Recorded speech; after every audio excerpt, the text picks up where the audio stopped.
चर्चा सुनता है उसकी विशेष श्रद्धा बनती है। उसकी विशेष श्रद्धा बनती है। उसको पता 7वें दिन तू जागा रहेगा नहीं, तो वो पल भी ध्यान नहीं हटाता वहां से। तो और फिर कथा कर सुनाने वाला भी योग्य हो, अधिकारी हो, तभी उसका लाभ मिलता है। तो उसने 7 दिन कथा सुनाई सुखदेव ऋषि ने, तो कितना कितना उद्धार किया कि वो स्वर्ग चला गया, क्योंकि यहाँ की संसार की से उसका मन हट गया। और स्वर्ग वो केवल सुधा सागर यानी श्री भागवत की कथा सुनने से नहीं, वो एक बहुत पुण्यकर्मी प्राणी था, बड़े बड़े यज्ञ किया करता था।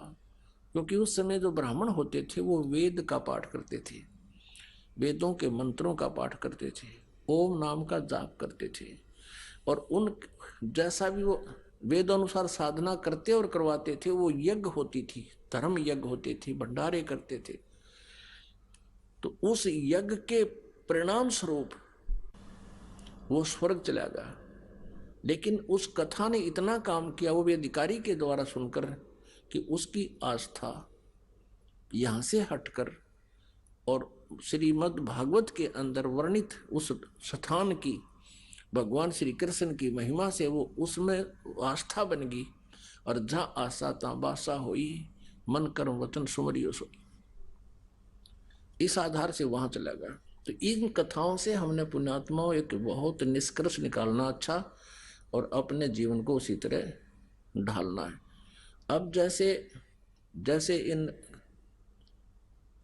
अब किसी ने देख ले मेरे गुरु बन गए, मैं भी तो तुम्हारे पाठ कर दूंगा, कोई काख में पोथी दे और चल पड़े है, मैं भी पाठ कर दूंगा।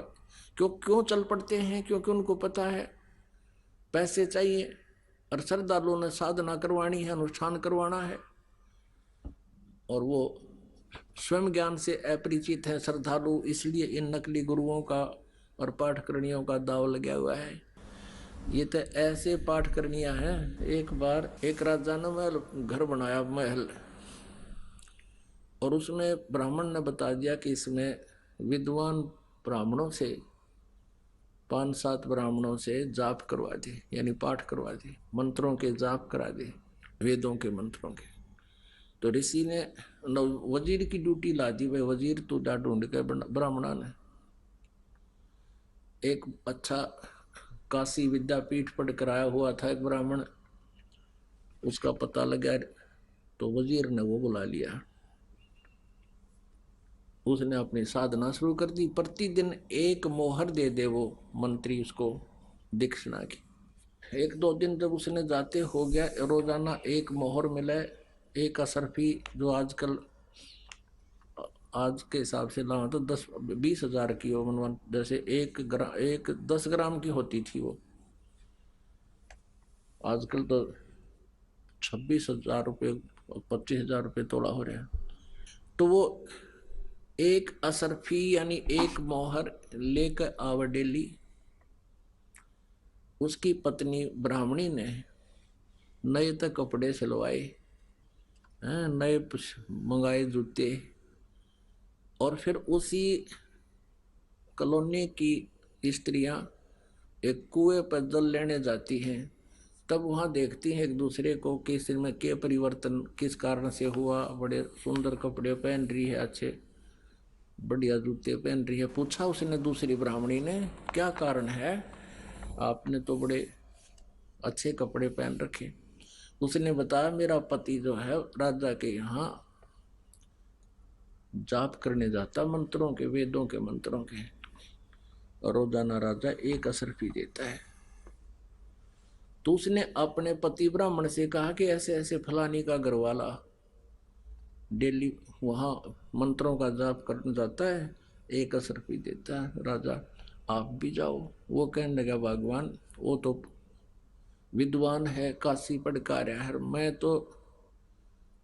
मैं तो ऐसा ही हूं, बस काम चलाऊ। तो वह लड़न लागी कि तू कुछ कर कर राजी कोई ना है, तू ऐसा है वैसा है। तो उसने सोची यार रोज लड़ाई रखेगी, चाल देखी जाएगी। वो चला गया। वेशभूषा एक जैसी थी, ये दोनों है, ब्राह्मण वो और ब्राह्मण वो। वो बाह्य आडंबर से। अब वहां पहुंच गया, वो मंत्री से कहने लगा भाई मैं भी आ गया, पाठ करण कहा जा, बैठ जाओ पंडित जी, मन तो जरूर थी 5-7 ब्राह्मण इकट्ठे करने हैं। वो भी बैठा दिया, वो वहां बैठा मंत्र करे, वो वहां बैठ गया। तो उसने कुछ कहना आवा नहीं था, वो कहे वो भूर्भुवः स्वः, भूर्भुवः स्वः, और वो नो कहे जो यू कवे स्वाहा, जो यू कवे स्वाहा। और शाम को दोनों को एक एक असर भी मिल गई। फिर तीसरी को पता चला, उसने और अपना भेज दिया, ऐसे कह सुन के वो भी नाट्या बतेरा कि मेरे बस का ना है, वो भी भेज दिया। अब वो जाकर बैठ गया, तीसरा भी कहने लगा मैं भी ब्राह्मण हूँ मंत्री जी। मंत्री जी बोले भाई ठीक है, आजा बैठ जाए यहाँ पर। बड़ी दया करी भगवान ने, देख आप ब्राह्मण भेज दिए, मन तो ढूंढ के लेने थे। अब वो पहला तो अपना मंत्र ठीक बोलता है, दूसरा कहता है जो यू कहे स्वाहा, जो यू कहे स्वाहा। तीसरा बैठ के नो कहने लग गया कब तक निम्बेगी स्वाहा, कब तक निम्बेगी स्वाहा, यानी कदे तो मेरा पट्टेगा, पिट्टा भी गए। फिर एक चौथी को पता लगा कुएं पे कैसे ऐसे हो गया, उनको पैसे मिलते हैं, वो चौथी ने अपना भेज दिया। वो भी नाटा कि नहीं पार पड़ेगी वहां पर, वो बोली तुम ऐसे ही करते हो, ये है, वो भी चला गया, उसको भी बैठा दिया। अब पहले वाला तो अपने मंत्र जाप करके करता स्वाहा, दूसरा कहता जो स्वाहा, तीसरा कहता कब तक निम्बेगी स्वाहा, चौथा बोला निम्बन दे जब तक निम्बेगी स्वाहा, यानी जब तक दाव लग रहा है लगा रहने दे स्वाहा। इन स्वा स्वा का कहना, यानी कहने का भाव है कि ऐसी स्थिति आगी भक्ति से दूर होकर। तो क्या परमात्मा जो हमें बताना चाहते हैं कि कबीर परमेश्वर वो समृद्ध शक्ति हैं, उन्होंने अपनी महिमा आप बताई, और जब वो परखे तो पूर्ण पाई। उनको जब हमने परमात्मा को पहचाना और उसकी उससे जो सुना था, उससे जो लाभ उससे भी ज़्यादा मिला, तो परमात्मा की महिमा को खरा पाया। तो उन्होंने वो समर्थ शक्ति है, उनके शब्द कोश में इम्पॉसिबल वर्ड नहीं है। सतगुर जो चाहे सो कर ही, 14 कोट दूत जम डर ही, ऊत भूत जम त्रास निवारे, चित्रगुप्त के कागज पाड़े। ओए है, अब उस समर्थ शक्ति की महिमा आपको बताते हैं। अब पुण्यात्मा, एक तो परमात्मा हमें ये बताना चाहते हैं कि मानुष जन्म पाकर जो नहीं रटे हरि नाम, और जैसे कुआ जल बिना फिर बनवाया के काम। इस मनुष्य जीवन का यदि कोई उपयोग है, इसका लाभ है, तो केवल परमात्मा प्राप्ति है, अन्यथा इसका कोई यूज नहीं। जो कार्य मनुष्य जीवन में हम कर रहे हैं वो पशु पक्षी भी करते हैं, हमसे भी ज्यादा प्यार से वो अपने बच्चों का पालन करते हैं, प्रजनन करते हैं, और यही क्रिया केवल हम ही करके मर जाते हैं। तो हमारे जैसा नालायक कोई को ना। अब ज्ञान हुआ भगवान की भक्ति से, तो प्रसंग जो चल रहा है, अब जो विषय चल रहा है कि वो समृद्ध शक्ति के दरबार में किसी वस्तु की कमी नहीं। यदि आप जी को लाभ नहीं मिल रहा है तो आपकी चूक चाकरी में, यानी आपकी कोई सेवा सिमरन भक्ति में श्रद्धा में कोई त्रुटि, उसको ठीक करो, फिर देखो कैसे ना लाभ हो। अब ये वो परमात्मा है कि मासा घटे ना चल बधे, विध ना लिखे जो लेख, और सच्चा सतगुरु मेठ के ऊपर मारे मेघ। हमारे पास, इस दास के पास ऐसे हजारों पत्र प्राप्त हैं जिनमें ऐसी ऐसी उन्होंने अपनी दुख दर्द भरी कहानी लिखी है। एक ने बताया कि मेरे को एक ज्योतिषी ने बता दिया, हस्तरेखा पामिष्ट ने बता दिया कि जब तू 27 वर्ष का हो जाएगा तेरी मृत्यु होगी। मुझे चिंता बन गई। मैंने एक और दूसरे पामिष्ट से दिखाया, उसने भी यही बताया। मेरा और कलेजा पकड़ा गया, मर गया भाई। उम्र मेरी उसमें 20-21 वर्ष की, मुझसे नहीं रहा गया। मैंने पूछा भी कोई और ज्योतिषी है, कहीं किसी से जिक्र किया? तो तीसरा बताया कि बिल्कुल सब सच बता देता। उससे पूछा, उसने भी यही बताया कि तेरी तो 27 साल की आयु है। अब मैंने सोचा भी मर गया तू, तो बात बिगड़ गई। घर वाले का तू ब्याह करवा ले, शादी करवा, और मैं नाटू ना नो बताऊं किस कारण से मना करता हूं कि कहीं इनको भी चिंता हो जा, मैं तो दुखी हूं ही हूं। ऐसे कति बिल्कुल खाना पीना भी छूट गया। ऐसे ही उसने सत्संग सुना एक दिन, किसी भक्त ने बताया कि तू क्या तकलीफ है तेरे, उसको भी नहीं बताया। वो कहते कहीं घर वालों को बता दे, चिंता में मर जा। कहने लगा मेरे कोई तकलीफ है भाई, मैं ठीक नहीं हो रहा, इलाज करवा ले कहीं से। भगत ने कहा कि इलाज मैंने सारा करा लिया, कोई आराम नहीं होता। तो उसने कहा हमारे गुरु जी के पास चल, उपदेश ले ले। वो दो इन पामिस्टों से हाथ दिखा कर आया था, उसने उस भविष्य बता रखा था। वो कहने लगा मेरी बीमारी का इलाज इस पृथ्वी पर कौन है? उसने कहा भी हमारे गुरु जी के पास।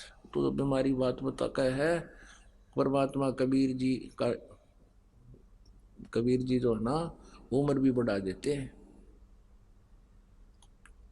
वो कहने लगा सच्ची है? कहा सच्ची? क्या सच्ची बात है? कहा सच्ची बात है। उसके कहने से उसको कुछ आशा हुई कि मैं चल देखता हूँ। आ गया, सत्संग सुना। एक दो परमात्मा की कृपा से उसने बताया नहीं किसी को अपनी कि उसके साथ क्या हो रहा था। एक आधे और को जो वो भगत जानता था कि देख इससे पूछ ले इसकी कैसे मृत्यु बता रखी थी। उसने बताया कि मेरे को यम के दूत ले गए, जो जो पानिष्ठ से हाथ दिखा रहा था उसको भगत बता रहा है को। और मेरा समय पूरा हो गया था, मुझे यम के दूत लेने आ गए, मुझे जबरदस्ती ले गए ऊपर। नाम ले रखा था। ऊपर जाकर देखा, धर्मराज ने निकाला मेरा अकाउंट। कहने लगा भाई इसकी उम्र तो बिल्कुल इतनी ही है, इसको पटक दो नरक में। उसी समय परमात्मा इस दास के रूप में पहुंच गए कि खबरदार छोड़ो इसको। धर्मराज कहने लगा जी मेरे इसमें अकाउंट में तो इतनी उम्र है इसकी, बोला तेरे अकाउंट नंबर आप पूरा कर दूंगा, इधर छोड़ो। तो धर्मराज ने देखा कि उसके उस अकाउंट में, उसके खाते में उसकी 80 वर्ष की आयु होगी, कहाँ 30 वर्ष की आयु वो मृत्यु को प्राप्त हो रहा था। कहता मैं वापस आया, छोड़ दिया, और वापस आया तो मेरे हाथ पैर काम नहीं करें। ये निंद्रा की बात है, मतलब रात्रि के सोपन, मेरे हाथ पैर काम नहीं करें। 1 घंटे के बाद मेरे हाथ धीरे धीरे हलन लगे और मेरा शरीर का तीनों पसीना पसीना हो रहा। यदि ऐसी स्थिति ना होती तो मैं ये सोचता मैंने सपना देखा है। तो पुण्यात्मा उसका यकीन होया, उपदेश लिया। उसके बाद उसके कोई तकलीफ नहीं हुई और 27 साल भी पूरा कर गया, शादी करवा ली। उसके बाद ब्याह करवा, उसका डची नहीं है बात। 27 साल पूरे हो लिए, फिर वो पामिस्ट के घर गया, क्योंकि ये गलती है हमारे अंदर, त्रुटि है। वो पामिस्ट को दिखाने का दूसरे उपदेश लेने के बाद, पामिस्ट दूसरे पामिस्ट से, तीसरे चौथे से उसने दिखाया कि भी तेरी तो आयु बढ़ गई, तेरी आयु तो बहुत लंबी है। फिर वो गया उन्हीं के पास पहले जिसको दिखाया था, उसको उनको पता नहीं था, ये पहले भी हाथ दिखा कर जा रहा है। वो कहने लगे तेरी उम्र तो काफी अच्छी लंबी है, वृद्ध होकर मरेगा। तो तब उसने उन निष्ठुर पामिस्ट से कहा कि आप उस दिन मेरे 27 साल की उम्र बता रहे थे। तो वो कहने लगा भाई तेरी 27 साल की होगी तो हमने बता दी तेरी रेखा में, पर आज 27 की नहीं है, आज तो बहुत बड़ी 80-85 साल की। तब कहने लगा, भगत कह रहा था मैंने ज्योतिषी से कहा कि आजा तो भी नाम ले ले। देखो ज्योतिषी क्या होता है, वो बता सकता है कि तेरी इतनी भाग्य में ये इतनी उम्र है और तुझे इतना धन प्राप्त हो सकता है, संपत्ति प्राप्त हो सकती है तेरे जीवन में, लेकिन वो उसमें कम बत्ती नहीं कर सकता। वो बढ़ा नहीं सकता। और परमात्मा कहते हैं तू पामिष्ट ने दिखा से मत दिखा, और परमात्मा तेरे वो आयु भी बढ़ा देगा, और धन ना होगा तेरे भाग में तो भी आपको धन देगा, लेकिन देगा उतना जो तुझे हानि ना कर सके, क्योंकि माया इस जीव की शत्रु है, ये काल की दूत है। यहाँ का झूठा सुख दिखा के, जैसे रावण को कितना, रावण के राज्य में कहते हैं हीरे पन्ने और जवाहरात ऐसे बिका करते जैसे अपनी मंडिया में गेहूं और धान बिक गए। इतना रिच राजा था, किंग था वो। और अंत में खख नहीं पल्ले पाया, उसके मृत्यु होगी। भक्ति ठीक करी को ना, तम गुण शिव जी की भक्ति करता रहा, जीवन व्यर्थ कर गया। तो कहने का भाव ये है कि सत साधना करे, उपदेश लेने के बाद किसी पामिष्ट के पास नहीं जाना।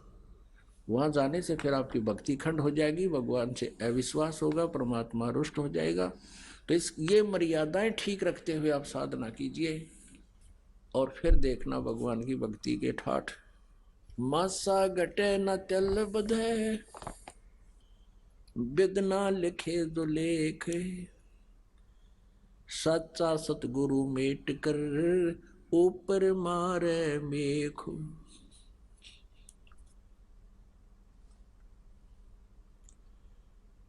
अपने आत्मा एक समय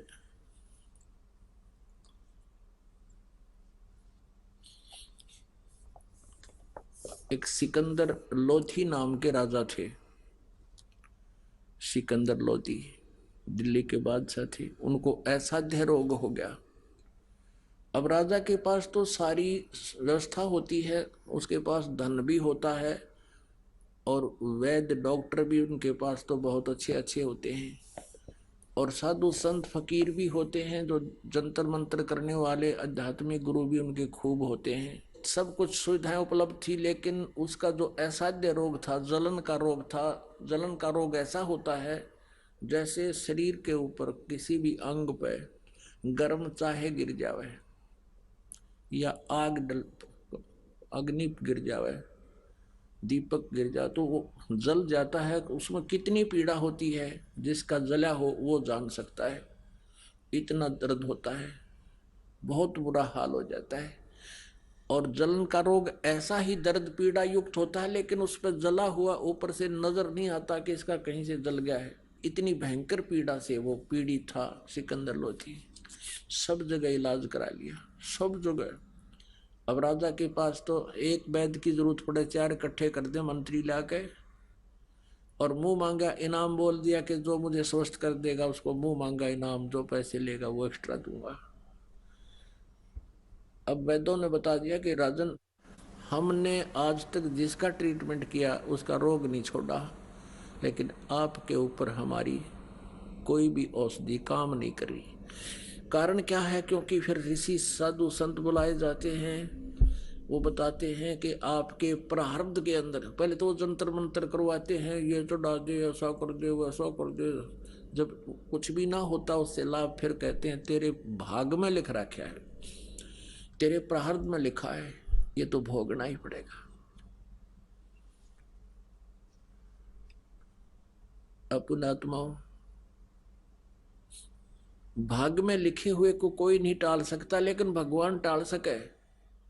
तो वो भगवान कौन है? वो परमात्मा कौन है? वो कबीर देव है, सतपुरुष है, पूर्ण ब्रह्म है। किसी ने बता दिया जी, बनारस में, काशी में एक कबीर नाम के महापुरुष रहते हैं, और जब उनकी रजा आपका हो जा, आपका दर्द नहीं रहेगा, ये रोग नहीं रहेगा। अब कहने का भाव है कि शॉर्ट में बताते हैं, उधर से कबीर परमेश्वर जी बनारस में रहा करते थे, काशी शहर में। और वहाँ काशी का नरेश यानी राजा वीर देव सिंह बघेल उनका शिष्य था। कबीर परमात्मा की शक्ति को देखकर वो उनका शिष्य हो चुका था। सिकंदर लोधी भारतवर्ष का किंग था, सम्राट था, पूरे भारतवर्ष का राजा था। और ऐसे जो जैसे नरेश छोटे छोटे राजा होते थे, वो उसके अंतर्गत आते थे, उसके अधीन थे।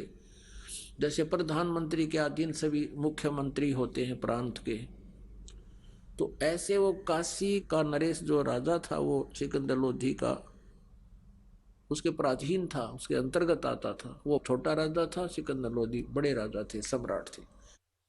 तो वहां पहुंच गया सिकंदर लोधी वीर देव सिंह बघेल के पास। हाथी साथ में, अंगरक्षक सैकड़ों, साथ में एक शेख तकी नाम का उनका धार्मिक गुरु, वो भी साथ रहता था। उस शेख तकी धार्मिक गुरु ने भी सारे जंतर मंतर कर लिए थे, कोई लाभ नहीं हुआ था। उन्होंने सब ने यही कहकर अपना पल्ला झाड़ दिया था कि ये आपके प्रारब्ध का दुख है, ये तो भोगना ही पड़ा करे। अब वीर सिंह बघेल, वीर देव सिंह बघेल एक जैसे मुख्यमंत्री के यहाँ प्रधानमंत्री आ जाता है, उसमें बहुत व्यवस्था करता है उसकी आओ भगत के लिए, ऐसे पूरी मेज के ऊपर काजू किस्मत सेब संतरे बढ़िया कचौड़ी पकौड़ी बनवा कर रखवा दी और कहा खाओ परवरदिगार। सिकंदर लोधी ने कहा कि मैं आपकी इस आओ भगत से अति प्रसन्न हूं, लेकिन वीर सिंह मैं खा कुछ नहीं सकता। पुण्यात्माओं, जब इस प्राणी के पाप बढ़ जाते हैं उस समय इसके ऊपर ऐसा कहर टूट जाता है दुखों का, फिर इसका कोई समाधान नहीं होता। केवल समाधान परमात्मा कर सकता है, या साधु संत जो परमात्मा की कृपा पात्र होते हैं उन्हीं के पास हो सकता है। परमेश्वर कबीर देव जी वो परमेश्वर हैं जो हमारे प्रारब्ध के कर्म को, दंड को माफ कर सकता है, पाप को माफ कर सकता है, क्षमा कर सकता है। उसने सारी कहानी बताई, वीर सिंह मैं बहुत दुखी हूँ, सब जगह मैंने ट्रीटमेंट करा लिया है, आध्यात्मिक क्रियाएं भी सारी करवा ली हैं, मुझे कहीं राहत नहीं मिली, मैं कुछ नहीं खा सकता और मैं खुश हूँ तेरे से। लेकिन मैंने सुना कि यहाँ कोई एक कबीर नाम का संत है, आप जानते हो?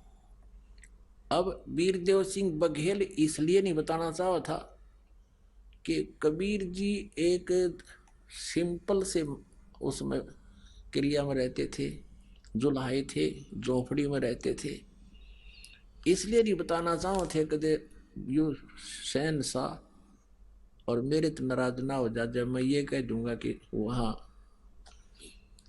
एक कबीर जी हैं, वो परम संत हैं। तो वीरदेव सिंह ने जब उन्हीं के मुख से सुना, सिकंदर लोधी सम्राट के कबीर नाम के कोई संत बताए यहाँ पर, क्या आप जानते हो? तब वीरदेव सिंह बघेल ने कहा कि भगवान खूब जानता हूं, मैंने भी उन्हीं से उपदेश ले रखा है, वो तो स्वयं परमात्मा आए हैं। और राजन अब आप ठीक ठिकाना आ गए, आपका रोग नहीं रहेगा। अब सिकंदर लोधी ने कहा कि वीर सिंह बुला दे, एक बार उस संत को बुला दे, बुला दे, किसी के माध्यम से कोई नौकर भेज दे, उनको यहाँ बुला दे, मैं बहुत दुखी हूँ। अब वीर सिंह एक नरेश यानी एक छोटा राजा, वो सम्राट राजा को मना नहीं कर सकता, छोटा राजा हाथ जोड़ कर कहने लगा, परवरदिगार जो आपका आदेश वही सिरोधार्य होगा, लेकिन कहते हैं संतों को बुलाना नहीं चाहिए, स्वयं जाए तो अच्छा होता है। यदि हम बुला भी लेंगे और वो ये आ भी जाएंगे, वो कृपा ना बख्शेंगे, अपनी रजा नहीं बख्शेंगे, तो उनका आना भी ना आना बराबर होगा, क्योंकि हम उनको बाय ऑर्डर बुलाएंगे और आ भी जाएंगे, रजा बख्शेंगे नहीं कि इन्होंने मेरी बेइज्जती कर दी, आदेश दे दिया। संत तो महासम्राट होते हैं। अब कहते मरता क्या नहीं करता, सिकंदर लोधी गए, या बात समझ में आ गई कि भाई ठीक है, कि ऐसा ना हो संत नाराज हो जा और रजा ना बख्शे, मतलब कति मेरी तो बुरा हाल हो रहा है, दुर्गति हो रही है, मैं चलूंगा। अब शाम के समय प्रतिदिन कबीर देव जी, कबीर परमेश्वर जी अपने एक व्यवहारिक गुरु बना रखा था परमात्मा ने, वैसे तो वो गुरु नहीं रहे थे, फिर भी एक संसार में गुरु परंपरा बनाए रखने के लिए, गुरु परंपरा का निर्वाह करने के लिए रामानंद नाम के एक ऋषि को गुरु बना रखा था। और वो रामानंद जी पहले बहुत पहुंचे हुए ऋषि माने जाते थे, वेदों और गीता के मर्मज्ञाता कहलाते थे। परमात्मा के साथ जब ज्ञान गोष्ठी हुई तो वो निल पाए थे, और कबीर साहब ने उनको अपना सचखंड सतलोक दिखाया था, वापस छोड़ा था। उसके बाद रामानंद जी ने परमेश्वर कबीर जी को पहचान लिया था, लेकिन उनके आदेश मानकर ये कहा था कबीर जी ने कि हे स्वामी जी, आप गुरु बने रहो मेरे, संसारिक दृष्टि में आप मेरे गुरु बने रहो, लेकिन क्रिया करो वो जो मैं बताऊं आपको। ऐसा ही हो रहा था। नहीं तो परमात्मा ये चाहते थे कि यदि मैं गुरु नहीं बनाऊंगा तो आने वाले समय में काल के दूत भ्रमित करया करेंगे कि कबीर जी ने कौन से गुरु बना रखा था। जैसे ये काल का एक पंथ चल रहा, राधा स्वामी पंथ, इनका जो परम धनी, उसने कोई गुरु नहीं बना रखा था और भूत बनया, वो फिर बनना ही था। गुरु बिन माला फेरते, गुरु बिन देते दान, गुरु बिन दोनों निष्फल हैं, चाहे पूछो वेद पुराण। वीरदेव सिंह को पता था कि शाम के समय आरती होती है आश्रम में रामानंद जी के, वहां कबीर देव जी आते हैं, और वो समय आने का ही हो रहा था। वीर सिंह बघेल, काशी नरेश और दिल्ली के सम्राट सिकंदर लोधी। वीर सिंह ने कहा जी इस समय रामानंद जी के आश्रम आते हैं, वहां मिलेंगे। अब उसको सिकंदर लोधी को तो पल पल भारी हो रहा था कि अभी मिल जाए, अभी ठीक हो जाऊं। रामानंद जी के आश्रम के सामने गेट पर एक पहरेदार खड़ा था, संत भगत ड्यूटी लाया करते। अब वीर सिंह को तो पता था कि रामानंद जी मुसलमानों से नफरत करते हैं। वीर सिंह जी अपने मुंह तक कह नहीं सके था कि आपको अलाउड नहीं अंदर जाना। तो सेवादार सेवक से कहा कि हे सेवक, हे भाई भगत भाई, रामानंद जी से कहो सम्राट आए हैं दिल्ली के, सिकंदर लोधी आपका दर्शन करना चाहते हैं। हाँ, पहले तो ये पूछा क्या कबीर जी आ चुके हैं? सेवक ने कहा कि अभी नहीं आए हैं, लेकिन आने ही वाले हैं, इस समय अवश्य आते हैं। तब तक सिकंदर लोधी ने कहा कि चल अंदर विश्राम कर लेते हैं, कुछ देर आश्रम में बैठते हैं। अब वीर सिंह को तो पता था कि ये रामानंद जी मुसलमानों को पसंद नहीं करते और कहीं नाराज ना हो जाए। उस सेवक से कहा कि भाई आज्ञा ले आना रामानंद जी से और बताना कि सिकंदर लोधी आए हैं दिल्ली के बादशाह, आपका दर्शन करना चाहते हैं, कुछ देर विश्राम करना चाहते हैं। कबीर जी आव तब तक उनकी प्रतीक्षा करना चाहते हैं। सेवक अंदर गया, रामानंद जी से कहा कि स्वामी जी ऐसे ऐसे दिल्ली के बादशाह सिकंदर लोधी आए हैं और उन्होंने कबीर जी से मिलना है, उनके आने तक वो आश्रम में विश्राम करना चाहते हैं, आपकी आज्ञा मांगते हैं। रामानंद जी ने कह दिया कि उन मुसलमानों को वो मांस खाते हैं, उनके लिए यहाँ जगह नहीं है, बाहर बैठ जाएगा। अब ये आवाज़ घनी दूर ना थी, उसने भी सुन ली, सिकंदर लोधी ने भी, कि ऋषि ने ये आवाज़ दी, ये कहा है, ये मना कर दिया मेरा अंदर प्रवेश। और आकर सेवक ने भी वही बता दी कि भाई गुरु जी ने मना कर दिया, मुसलमानों का आश्रम में प्रवेश निषेध है, बाहर बैठ जाएगा। अब सिकंदर लोधी दिल्ली का सम्राट, राजा में एक सबसे बड़ा अवगुण होता है, उसमें अहंकार गणा उसे। उसी समय उसने सोचा कि 2 कौड़ी का महात्मा एक दिल्ली के सम्राट की इंसल्ट करता है, ये अन्य जनता को और अन्य मुसलमानों को तो बहुत बुरा व्यवहार करता होगा। निकाल कर तलवार साथ ले रहा था और चल दिया अंदर ने, फिर किसी कौन रोका उसने। रामानंद जी बैठे थे वहां आसन पर, गर्दन में मारी तलवार, 2 टुकड़े कर दिए। अब जब उसने गर्दन काट दी, यो मन बड़ा उस्ताद है, एक बार तो जुल्म करा दे, फिर बाद में पश्चाताप आत्मा करती है। अब फिर वो कहता सिकंदर लोधी के वीर सिंह, अब मैंने तो एक पाप और इकट्ठा कर लिया महात्मा के मारण का, देख मेरे खोटे लाग रहे, मेरे कैसे उल्टे कर्म हैं, चाहता हूँ पुण्य और होता है पाप। क्योंकि जब इंसान के पाप की वृद्धि हो जाती है, वो पाप की तरफ ही ज्यादा घिसटता चला जाता। अब वीर सिंह जी के एक वह चुप करके बैठ गया, वापस चल पड़े, दोनों चुप कर गया, पीछे चल पड़ा कि चल वीर सिंह, अब कबीर जी आवेंगे, मन शराब मुझे शराब और देंगे और ज्यादा कष्ट होगा, क्योंकि मैंने उनके गुरु जी को मार दिया। अब जो ही वो बाहर निकले आश्रम से, सामने कबीर जी आ गए। परमात्मा की लीला थी वह कि जब तक ये इसमें नम्रता नहीं आवेगी, मालिक अपनी रजा नहीं बख्श सकते, नहीं बख्शी जा सकती। हमने विनम्र होना पड़ेगा भगवान के सामने। अब उस सिकंदर लोधी को विनम्र भी करना था, और उधर से प्रारंभ था रामानंद जी की मृत्यु का सिकंदर के हाथों। वह मृत्यु थी उसकी। अब सामने से कबीर परमात्मा खड़े दिखाई दिए, वीर सिंह जी उनके शिष्टे दंडोत प्रणाम किया। अब सिकंदर लोधी भी डर गया कि अभी उस श्राप देगा। पहुंचा महात्मा बताते हैं, उसने भी डरते ने प्रणाम किया, चरण पकड़ दिए। कबीर साहब ने सिकंदर लोधी के सिर पे हाथ रखा, दोनों नरेशों के सिर पे हाथ रखा, आशीर्वाद भरा। तो उसी समय सिकंदर लोधी का वो जलन का रोग कति छू मंत्र हो गया, ठीक हो गया, वो स्वस्थ हो गया, एकदम शरीर ऐसा फूला फूल जैसा हो गया, हल्का हल्का, कोई पीड़ा नहीं। चरण पकड़ कर छोड़े नहीं, रोने लग गया, रोता रहा। कबीर जी ने कहा, क्या बात है दिल्ली के सम्राट, आज दो राजा मेरे द्वार पर कैसे आ गए गरीब के सामने? तब कारण बताया कि प्रभु मैं बहुत निकम्मा आदमी हूँ। सिकंदर लोधी कहने लगा, मुझे माफ कर दो। कबीर साहब ने कहा कि माफ कर दिया। अके नहीं, आप माफ नहीं कर सकते। ये परमात्मा, मैंने बहुत जुल्म कर दिया।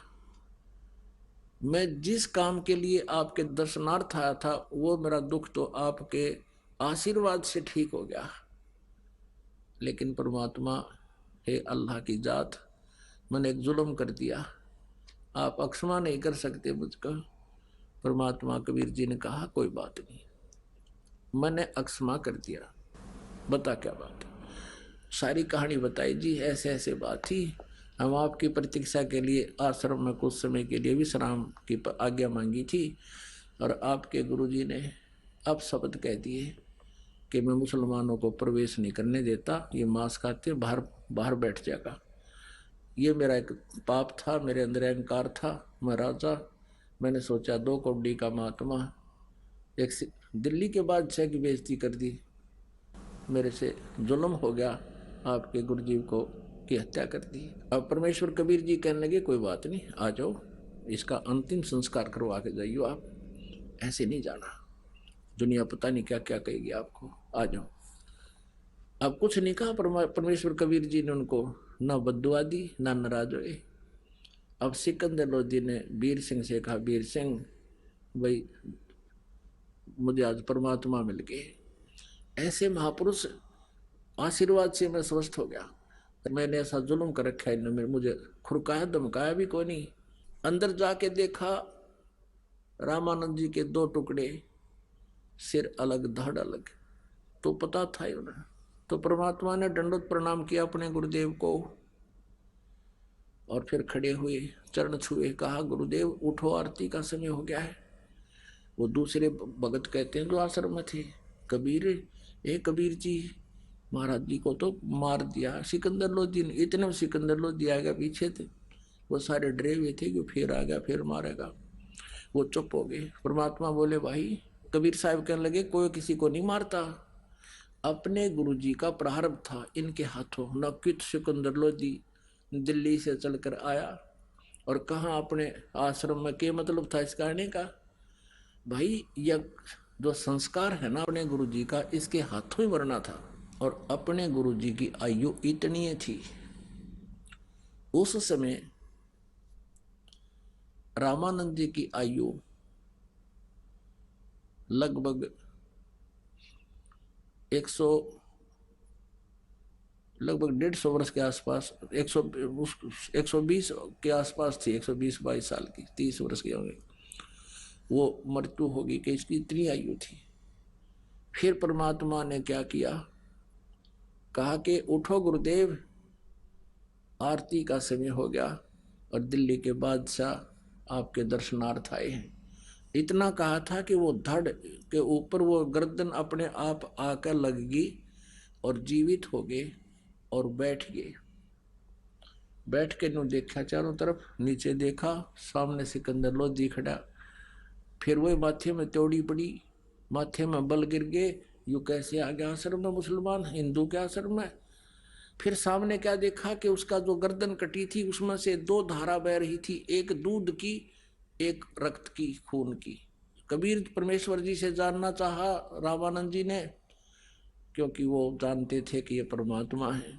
पूज्य कबीर परमेश्वर जी से रामानंद जी ने पूछा कि हे भगवान, मेरे शरीर से दूध और रक्त कैसे, या तो रक्त होता है तो खून न खून होता, या दूध होता। ये दूध और रक्त आधा आधा कैसे, एक अंग से दूध एक अंग से रक्त खून कैसे निकला।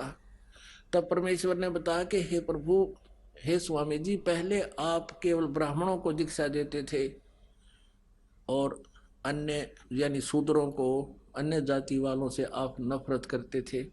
वो तो आपने पहले ही इस दास पर दया कर दिया, अपना शिष्य बना लिया था। अब आप मुसलमानों से नफरत करते हो, इसलिए आप अभी कंप्लीट नहीं हुए हो, आपका मोक्ष अधिकारी नहीं हुए हो। हिंदू और मुसलमान दो नहीं गुरुदेव, हम एक पिता की संतान हैं, उस एक परम पिता के घर से आए हैं। आज कोई हिंदू है, कोई मुसलमान है, भगवान के दरबार से हम एक जैसे आए थे। ये हमारी जो है ना अपनी कमजोर सोच है को 1.5 घंटे तक प्रवचन किया। इस धर्म की खाई को आटने के लिए 1.5 घंटे तक प्रवचन किया कि गुरुदेव, आप मोक्ष अधिकारी नहीं हो सकते जो आपके दिल में ये नफरत है। तब रामानंद जी खड़े हुए। अब देखो पुण्यात्माओं, जिसने भगवान चाहिए, रामानंद जी बचपन से ही अनमैरिड 16 साल की उम्र में घर छोड़कर परमात्मा के लिए निकल गए थे। पहले कहीं कुछ मिला को नहीं, आप पर गुरु बन गए थे।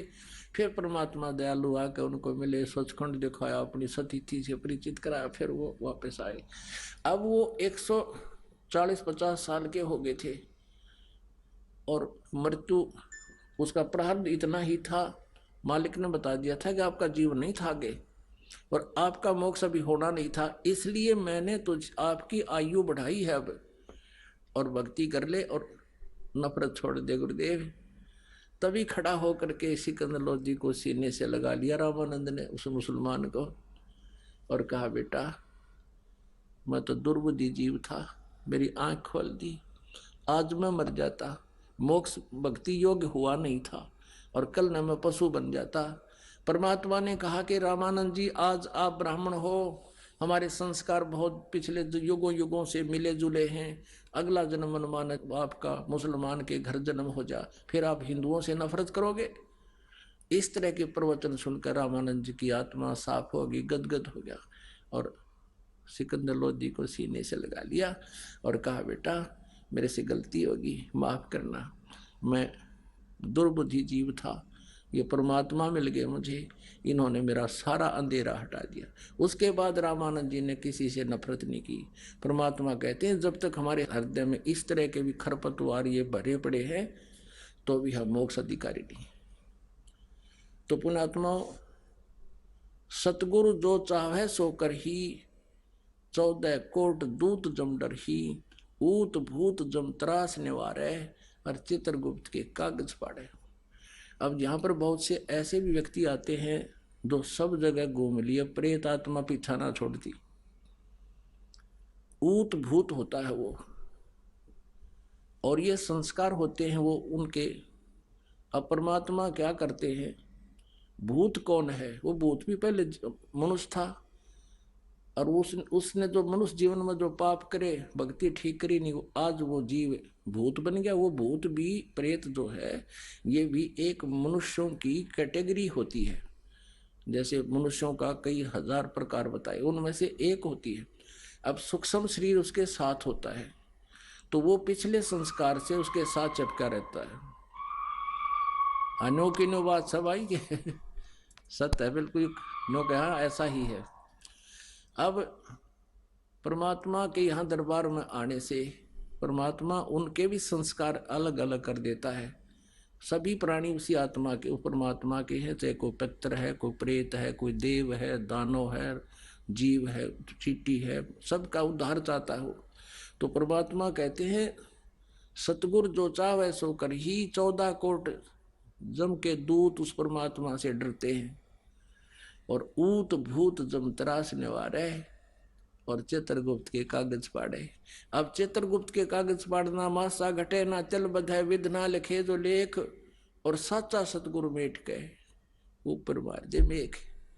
वो सच्चे सतगुरु पूर्ण परमात्मा कबीर जी अपनी प्यारी आत्मा का दुख भी दूर करें, जैसे सिकंदर लोधी के प्रारब्ध के अंदर वो पाप कर्म के कारण उनके प्रारब्ध में लिखा हुआ था, उसके जीवन में लिखा हुआ था, उसको कोई काटनिया नहीं था।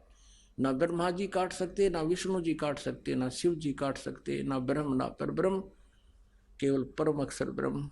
कबीर देव ही हमारे जो प्रारब्ध के अंदर पाप कर्म के कारण कोई आपत्ति आनी होती है उसको भी नाश कर सकते हैं और हमारी आयु भी बढ़ा सकते हैं। सच्चा सतगुरु मिटाकर आपकी आयु कम है कहते हैं उसको परमानेंट बढ़ा दे, फिर उसने कोई नहीं मार सकता वहां तक दे नियम में ठीक रहेगा तय, और ऊपर मार दे मेघ, यानी एक्सटेंड कर देगा, उसने कोई छेड़ दिया नहीं फिर जब तक आप मर्यादा में रहोगे। तो इस प्रकार कहते हैं सतगुरु के दरबार में कमी काहे की ना, अंसा मौज नहीं पावता से तेरी चूक चाकरी में। अगर आपको कोई लाभ नहीं हो रहा है तो अपनी त्रुटि देखे, भाई मेरे से कोई गलती तो नहीं बन गई, साधना में कोई कमी तो नहीं है, फिर देखो अपनी त्रुटि ठीक करके और मर्यादा में रहते हुए साधना करो भगवान की, और फिर देखना उस परमात्मा की कृपा। पुणात्माओं आप सच्चे दिल से लग जाओ एक बार। कारण क्या होता है, यहाँ लेट लाभ जिसको मिलता है, जिसको देर से लाभ प्रारंभ होता है भगवान के दरबार में, उसका एक कारण होता है। एक तो ये कारण होता है कि उसका विश्वास ना होता है यहाँ का, और दूसरा कारण ये होता है कि हम मर्यादाहीन हो जाते हैं।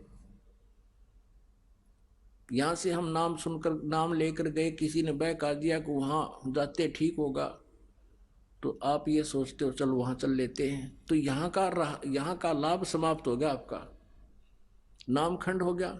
जैसे हम कनेक्शन लेते हैं बिजली का और वो कनेक्शन कट गया किसी कारण से, तो उस बिजली से जो लाभ होना था वो बंद हो गया आपका, तो फिर बेसिक बटन दाबते रहियो, स्विच ऑन करते रहियो, कोई लाभ नहीं होगा। फिर मंत्र भी करते रहना, जिसका नाम खंड हो जाता है, परमात्मा का पावर का कनेक्शन कट गया। तो ऐसे हम लेट हो जाते हैं। यहाँ नाम उस समय ले जब आपका पूरा विश्वास हो जाए, ज्ञान अच्छी तरह समझे, और फिर आन उपासना नहीं करे। परमात्मा कहते हैं 100 वर्ष सतगुरु पूजा, एक दिन आन उपासी, वो अपराधी आत्मा फिर पड़े काल की फांसी। इस परमात्मा के नाम पर लगने के बाद अन्य उपासना नहीं करनी, फिर आपने केवल यही मंत्र करने, जो मर्यादा बता दी आखिरी सांस तक निभाओ, और कुछ ही दिनों में देखना रिजल्ट इस परम पिता परमात्मा का। आप सोच नहीं सकते वो सुख देगा आपको, क्योंकि समर्थ शक्ति है। बोलो सतगुरुदेव। परम पिता परमात्मा पूर्ण ब्रह्म, सारी सृष्टि के रचनहार, कुल मालिक कबीर परमेश्वर जी, ये हम सभी आत्माओं के परम पिता हैं, हमारे जनक हैं, यही हमारे हमदर्द हैं। हम सभी यहाँ काल के लोक में रह रहे हैं, जो स्वयं गीता जी अध्याय नंबर 11 के श्लोक नंबर 32 में श्री कृष्ण जी के शरीर में प्रवेश करके बोल रहा है कि मैं काल हूँ और सभी लोगों का नाश करने के लिए अब प्रवृत्त हुआ हूँ, अब प्रकट हुआ हूँ। पुण्यात्माओं, जहाँ का भगवान खुद नु का मैं इन सबको खाऊंगा, देवताओं को भी खा रहा है, ऋषियों को भी खा रहा है, और उसी की स्तुति भी कर रहे हैं, हमें बख्श दो, हम पर रहम करो, मंगल हो मंगल हो। तो जिसमें इतना रहम नहीं वो भगवान कैसे हो सकता है? जहां जिस लोक में जिस स्थान पर हिंसा होती हो, यानी जीव की मृत्यु हिंसा ही है। ये कोई जवान मर रहा है, कोई वृद्ध मर रहा है, कोई बेटी कोई बेटा, अक्षेत्र के अक्षेत्र नष्ट हो जाती है। और यहां हम सुख की खोज कर रहे हैं। हम बिल्कुल बालक हैं, हम नादान बुद्धि के प्राणी हैं। तत्व ज्ञान के अभाव से हम ज्ञान नेत्रहीन हैं। हम उस वस्तु की खोज कर रहे हैं जो इस 21 ब्रह्मांड में नहीं है। वो सुख जहां मृत्यु ना हो और जहां पर कोई आपत्ति, किसी प्रकार की प्राकृतिक आपदा ना हो, जहां किसी वस्तु का अभाव ना हो, किसी पदार्थ का अभाव ना हो, कोई कष्ट प्राणी को ना हो, वो स्थान सतलोक है। उसे सनातन परम धाम भी कहते हैं। वहां पर हमारे परम पिता परमात्मा, हमारे जनक, हमारे स्वामी रहते हैं। वहां पर और भी असंख्यों हमारे भाई बहन वहां रह रहे हैं। हम कर्महीन इस काल के ऊपर आसक्त होकर हम फूटे भागों वाले इसके साथ आ गए। जब हम वहां से आए, हमारे अंदर विशेष दया थी, भक्ति भाव था, और हम बहुत पुण्यों से युक्त थे। बहुत हमारे साथ भक्ति की शक्ति थी। हमसे कैसी गलती बन गई? एक समय एक सड़क का निर्माण हो रहा था, सड़क का, रोड का, और वहां पर एक बहन अपने बच्चे को कपड़े में बांध कर, जैसे पालना सा बना देते हैं, उस कपड़ा बांध कर कपड़े वाले उसमें लेटा रखा था और वहां मजदूरी कर रही थी, रो रही थी। जब वो रेस्ट किया उन्हें दोपहर में, उससे पूछा कि बेटी क्यों रो रही है बहन, क्या कारण है? उसने बताया कि मैं बहुत बड़े यानी अच्छे धनवान पिता की बेटी थी, और जिससे मैंने लव मैरिज कर ली, ये हमारे वहां नौकर था। मैं 18 साल की हो गई थी, लेकिन अकल में बालक थी। मेरा इससे संबंध हो गया। घर वालों ने बहुत मना किया, बहुत समझाया, बेटी बहुत दुख पाओगी तू। आइए अब हम उन श्रद्धालुओं के अनुभव जानते हैं जो जगत गुरु तत्वदर्शी संत रामपाल जी महाराज जी से दीक्षा प्राप्त कर चुके हैं तथा उनके द्वारा बताए गए भक्ति मार्ग पर चल रहे हैं। सर नमस्कार। नमस्कार। सर क्या नाम है आपका? बलीराम पटेल, ग्राम भोगावा, तहसील पुनासा, जिला खंडवा, मध्य प्रदेश का निवासी हूँ। संत रामपाल जी महाराज से नाम दीक्षा कब लिया आपने? संत रामपाल जी महाराज से नाम दीक्षा 20/3/2013 को ली। सर संत रामपाल जी महाराज के शरण में आने से पहले आप क्या भक्ति करते थे? संत रामपाल जी महाराज की शरण में आने के पहले मैं साधु संतों में खूब जाता था। मेरे गांव के पास नर्मदा जी है, मेरी खेती बाड़ी से लगी हुई नर्मदा जी है, वहाँ एक साधु जी का स्थान था। मैं बाबा किशनदास फक्कड़दास जी से जुड़ा और उनने मेरे को ओम नमः शिवाय का जाप दिया और साधु संतों में जाया आया करता था और गणेश राम श्री कृष्ण सबकी भक्ति करता था। सर जब आप सभी देव देवताओं की पूजा कर ही रहे थे तो फिर आप संत रामपाल जी महाराज की शरण में क्यों आए? वो ऐसा आना पड़ा, मेरी बहना काफ़ी बीमार रहा करती थी, तो मेरे गांव का एक व्यक्ति सतलोक आश्रम बरवाला गया और वहाँ से ज्ञान गंगा की पुस्तक लाया। वो ज्ञान गंगा की पुस्तक उसने हमारे घर परिवार में दी। जब उसको हमने पढ़ा, अध्ययन किया, तो मन में विचार आया कि जीजी की तबीयत वहाँ से ठीक हो सकती है। इसलिए हम संत रामपाल जी महाराज के सतलोक बरवाला आश्रम, जिला हिसार, हरियाणा पहुँच गए। सर, आप संत रामपाल जी महाराज की शरण में इसलिए गए कि आपकी बहन की जो तबीयत थी वो बहुत खराब रहती थी, उसका इलाज करवाने के लिए, या फिर उनकी बीमारी ठीक नहीं हो रही थी, उसका समाधान करवाने के लिए आप संत रामपाल जी महाराज की शरण में गए। तो क्या सर, संत रामपाल जी महाराज की शरण में जाने के बाद आपके बहन की बीमारी ठीक हुई? क्या आपको उनकी बीमारी में राहत मिली? हम जैसे ही बरवाला, सतलोक आश्रम बरवाला, जिला हिसार, हरियाणा पहुँचे, तो हमारी जीजी जो काफ़ी समय से बीमार थी, उनको कम से कम 10-5 पैसे की जाने में ही और भगवान के संत रामपाल जी महाराज के दर्शन करने से ही उनके माथे पुण्य हाथ रखा। वो बहना खूब रोने लगी और थोड़ा उनके स्वास्थ्य में फर्क पड़ा, अंतर हुआ, 10-5 पैसे की उनको फायदा हुई। तो हमको ये विश्वास हो गई कि अब दुनिया में ऐसे संत के पास जाने से इतना बीमार जब अच्छा हो सकता है, तो और भी आगे कुछ फायदे होंगे इस मनुष्य जीवन में। फिर क्या हुआ कि मैं किसान था, तो मेरी एक ज़मीन जो थी वो बिकी और अच्छे भाव में बिकी। मैंने सोचा दूसरी जगह में अपन ज़मीन खरीद लेंगे। तो हमारे गांव के पास एक साधु बाबा का स्थान है।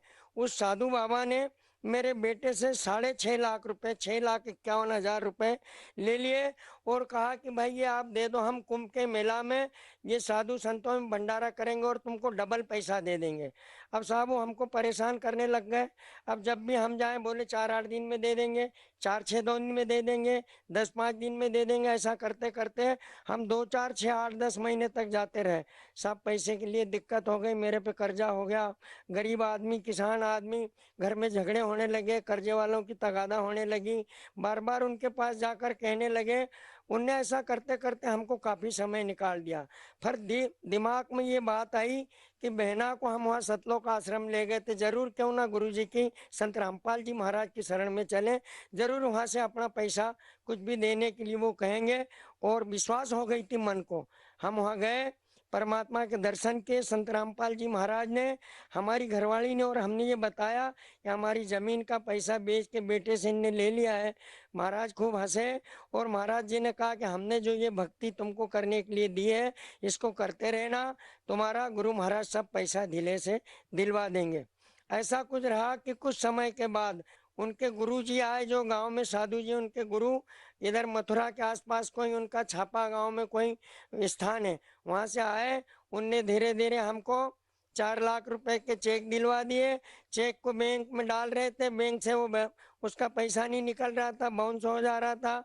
फिर बंदी छोड़ संत रामपाल जी महाराज की दया से वो पैसे की बिल्कुल उम्मीद नहीं थी, हम तो रोग आके रोज दिक्कत में थे।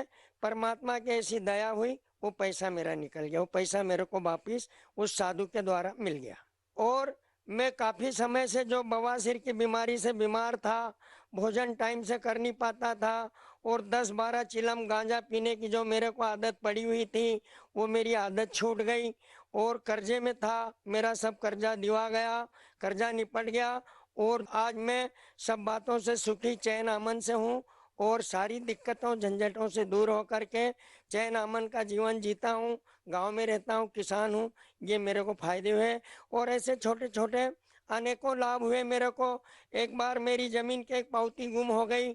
मैंने तहसीलदार से कहा, पटवारी से कहा, कोई बनाने के लिए तैयार नहीं था।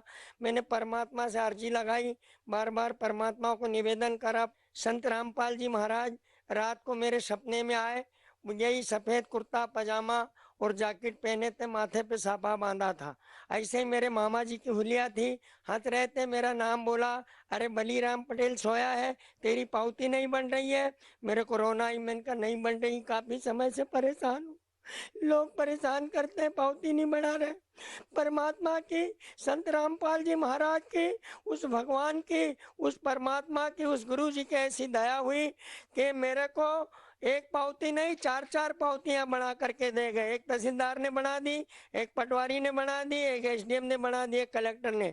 जब 4 पावती एक किसान के पास देखी, ऐसा होता नहीं है, तो कलेक्टर ने पूछा एसडीएम से, बोले इनके पास 4 पावती। एसडीएम कहता साहब आपके आदेश से बनाई, तहसीलदार कहता आपके आदेश से बनाई, पटवारी कहता आपके आदेश से बनाई। आज मेरे पास एक पावती है, 3 पावतियां उनने उनकी वापिस जमा कर ली। और तो साहब जीवन में छोटी मोटी ऐसी अनेकों घटनाएं हुई। एक बार मेरा बच्चा काफी बीमार हो गया था, तो परमात्मा की ऐसी कुछ दया हुई, मैंने उनको मनी मन भावों से याद करा है। परमात्मा, डॉक्टरों ने इसको मना कर दिया है, ये आपके बच्चे का जीवन मुश्किल है। मैं इंदौर यहाँ लाया, उनका काफी इलाज हुआ, 20 दिन तक इलाज चलता रहा। डॉक्टर लोग मेरे को नॉर्मल पोजीशन बताते रहे। मैंने मनी मन ध्यान करा कि हे परमात्मा आप ही हो, और तो मेरा कुछ इस दुनिया में है नहीं।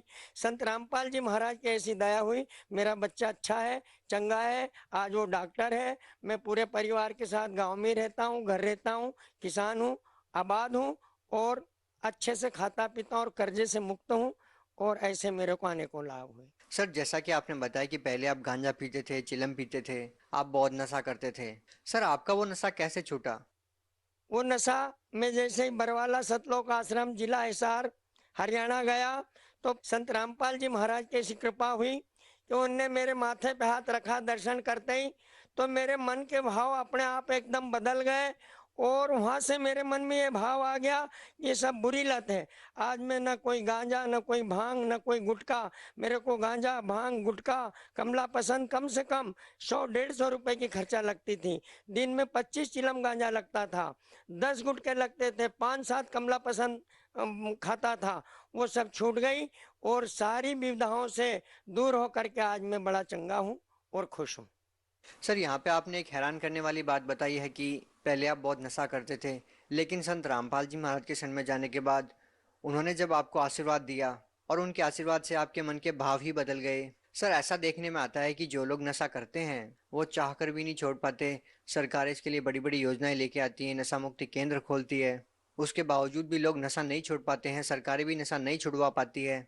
लेकिन क्या सर, जो लोग नशा छोड़ना चाहते हैं और वो संत रामपाल जी महाराज से नाम दीक्षा लेते हैं, तो क्या उनका भी नशा छूट जाएगा? हाँ, जो लोग परमात्मा श्री संत रामपाल जी महाराज की शरण में जाते हैं, उनसे नामदान लेते हैं, वाकई उनका नशा छूट जाता है। ये मेरा स्वयं का अनुभव भी है, ये मैंने देखा भी है। मेरे से ज्यादा बदमाश तो और कोई हो नहीं सकता, क्योंकि मेरे को तो 25 चिलम गांजे की लगती थी। घर से पटेल आदमी था, खूब गांजा पी पी के कर्जा कर रखा था, भांग भी पीता था, और जो भी नशे थे दुनिया के, वो लगभग सब मैं करता रहता था। पर संत रामपाल जी महाराज की शरण में जाने से मेरी वो नशे की लत छूट गई। मैं आज चंगा हूँ, दोनों समय भोजन करता हूँ, बवासीर की बीमारी भी खत्म हो गई। मैं अपने जितने भी भाई बहन, जो भी हिंदुस्तान के किसान गृहस्थ, जो भी लोग हैं, जीवधारी जितने भी जीव हैं, उनसे अपने तरफ से एक निवेदन करूंगा, बार बार निवेदन करूंगा कि जितने भी नशेड़ी पतेड़ी भाई बंदे हैं, वो संत रामपाल जी महाराज की शरण में जाएं। मेरा अनुभव है, मेरा दावा है, और मेरा उनसे बार बार निवेदन है हाथ जोड़ करके कि वो संत रामपाल जी महाराज की शरण में जाएं। उनका दारू, मांस, मटन, व्यभिचार इत्यादि बुराइयां, कुरीतियां सब छूट करके वो जीवन में चंगे हो जाएंगे, कर्जे बाम से उतर जाएंगे और अपने घर में चैन और अमन का जीवन जिएंगे। ये मेरी निवेदन है लोगों से। जी, बहुत बहुत धन्यवाद आपका। जी।